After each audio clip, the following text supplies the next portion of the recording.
Next na tayo mga kapuso. Ano? Ito, pamamaan ako sa iyo. Ang isa sa paboritong almusal ng mga Pinoy na may iba't ibang bersyon sa maraming probinsya.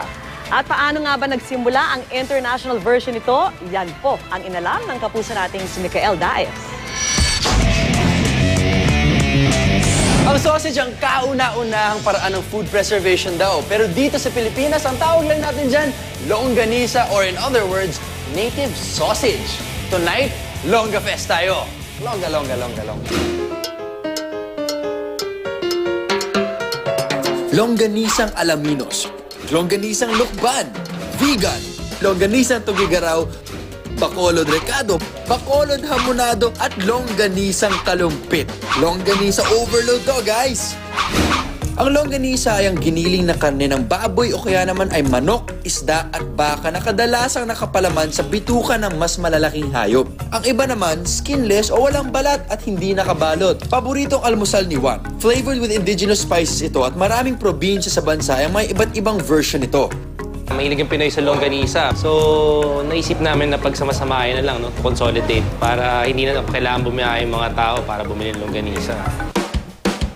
Welcome sa pangalawang marathon ng Midnight Snack, ang Longa Fest Marathon. Tingnan nyo naman. Okay, ngayon, moment of truth. Ano ang lasa nila? Ano ang magiging favorite ko? Ano unahin natin? Shabu. The Longa Fest begins. Parang raw. Parang hindi pa siya luto. Hindi ko sa type. At all. Hindi talaga. Lipat naman tayo dito. Longganisa Tugigaraw. May alat. Pag nilulunok mo, may aftertaste siya. Saktong-sakto. Hindi siya basa. I love you, Tugigaraw. Next, vegan. Suwabing-suwabe siya. Ang dali lunukin. Tapos pag lunok mo, yun. The best. Tarap! Malakas ang flavors. Next, Alaminos. Pwede to. Gusto ko to. Lasang longganisa pero texture ng hamburger. Up next, we have Lukban.